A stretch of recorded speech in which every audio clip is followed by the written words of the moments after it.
All right, Fresh, let's go to the game of the week. This is going to be the best game of the week, and this has potential to be one of the most entertaining games. This is living, breathing NCAA football. It needs to be advertised by EA Sports and just have that right there. Like, they did the Toy Story game. This needs to be the EA Sports NCAA football game. Like, make it Put the icons on them, have them all tracked. right. Yeah, exactly. That's what they need to do for this. Oregon is traveling to Washington. Both teams are 5-0, 2-0 in the conference. This is for basically taking the lead in the Pac-12. This is going to be the favorite going into Las Vegas later on in the season here. Fresh, I'm excited. I'm excited for this game. It's going to be in Washington. This was a phenomenal game last year. It's a phenomenal game. Had an opportunity to sit at a local garage bar, Mike's Bar and Grill. Was able to watch this as a diehard Husky fan, seeing him go from there's no way Washington's going to win this, no way, no way, and then seeing Washington finally take this win. I think this could be a marquee game for either Bo Nix or Michael Penix Jr. I'll flip it over to you. I got a lot in this game here, Fresh, but I'll turn it over to you right now. I call this the Heisman Bowl.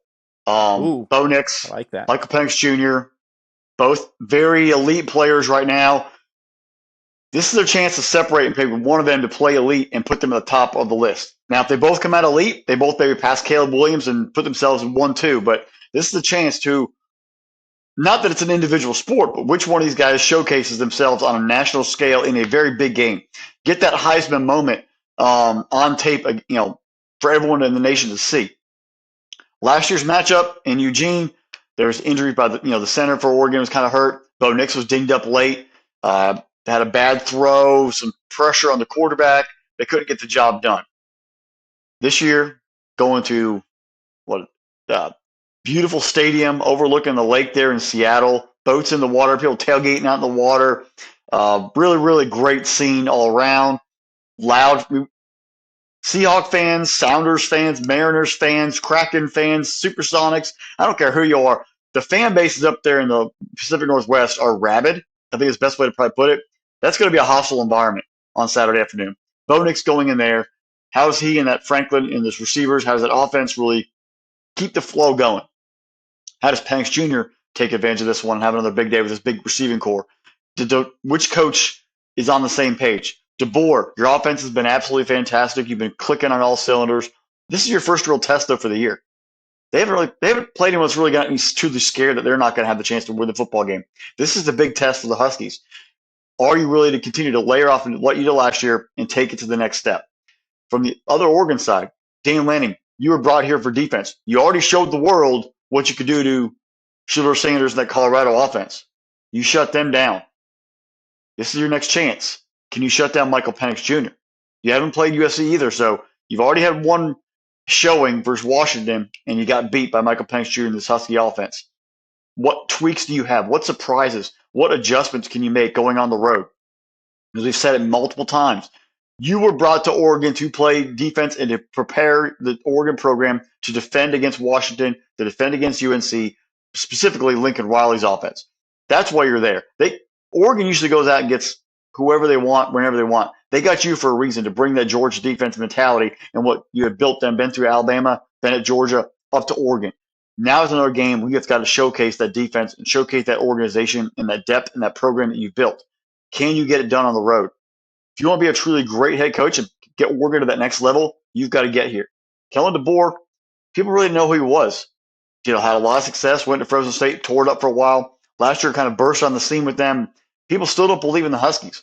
And if you don't believe, you're wrong and you're ridiculous. This football team is built top to bottom to be effective. They've always been able to recruit there. Every once in a while they have a couple bad years, but let's remember the Washington Husky football program is the only Pac-12 team to go to the college football playoff. They did it back in 2016. This team can bring good players to the forefront, and they get there to play, and they can recruit at a high level. Penix Jr. in this offense is great, but that defense has been playing much better this year. They were kind of a little leaky last year. They've gotten some things better on that side of the ball. If they can just stay in front of it, play a complementary football to each other, they'll be okay. Bo Nix, It's a big game. We've seen very good Bo and we've seen bad Bo throughout your entire career. In big games, it's been always kind of a hit or miss. Can you come out there and play flawless football? You see all the banners in Manhattan and all across the world, like Heisman campaign, whatnot. This is your chance because if you don't get it done here, it's kind of like, all right, it's Bo Nix. Like we always, you know what you're going to get. If you show up, people show, all right, man, it's Bo Nix. He actually showed up to make big plays. He's grown. He's matured as a quarterback. That's what I want to see from you in this offense on Saturday. I think we're going to get a 47-40 ball game. And I'm going to say Bo Nix leads a game-winning touchdown drive, and the Ducks survive 47-40. It's going to be tied 40 all with 3 minutes to go. Bo Nix is going to group it all together, lead the Ducks down the field, and score a touchdown to win the ball game. Ducks escape 47-40 in an all-time classic. Fresh, it was just a little bit under 7 years ago that we had one of the greatest college football games of all time.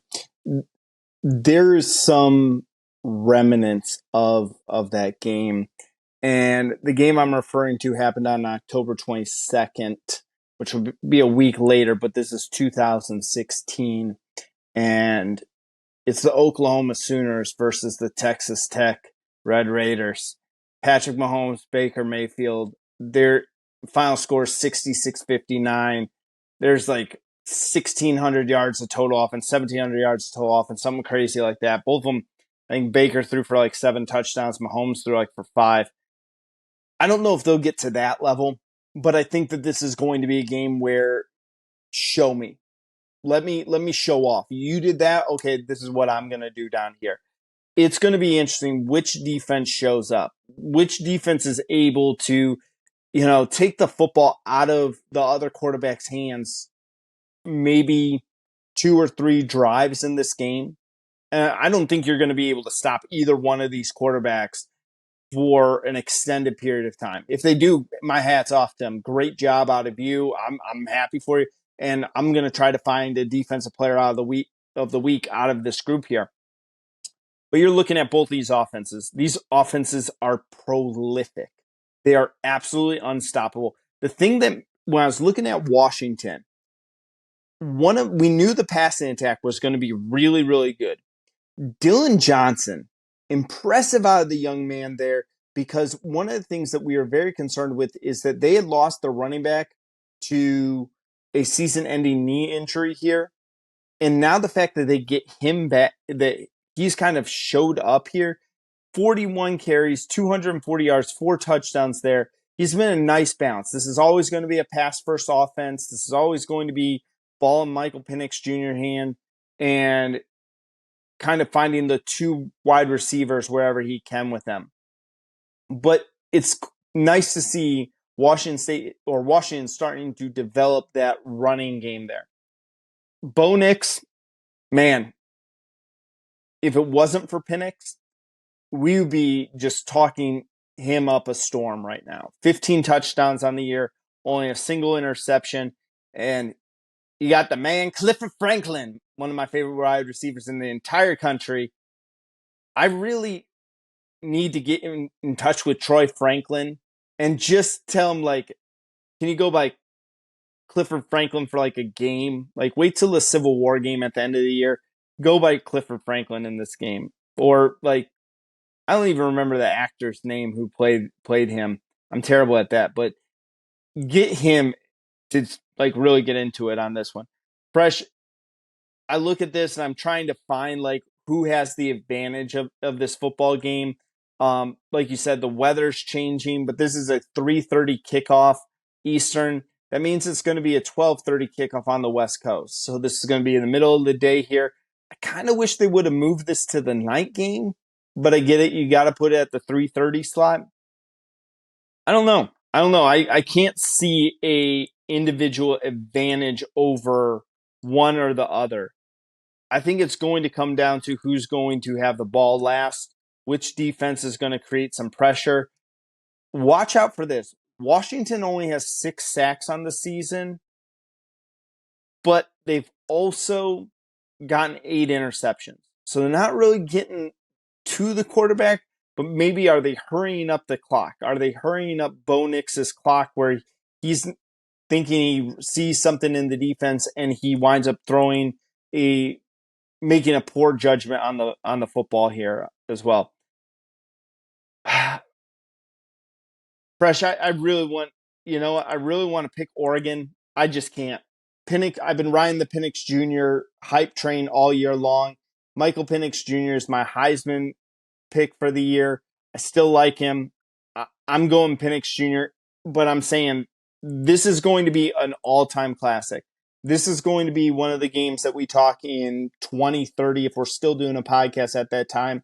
Hey, do you remember October 14th, 2023, when Michael Penix Jr. and Bo Nix just went buck wild on the football field and just lit up the scoreboard like it was Las Vegas? I love this game. I'm going Washington. If I'm staying away from this game, probably betting wise, just because I feel like it's so evenly matched. I mean, if I'm going to throw some money, I'll throw Washington money line on this. But that three, again, I could see this being a 1 point ball game. 67's the over under. I'm going to say take the over on this. I see this clearing the 70 mark in this game here. Although I could be wrong on that one. I believe the under came in last year on this game, but I'd have to go back and check. This is going to be a classic, Fresh. I can't wait to watch this one. It's definitely going to be one of the games that I make sure that I tune in for this football game.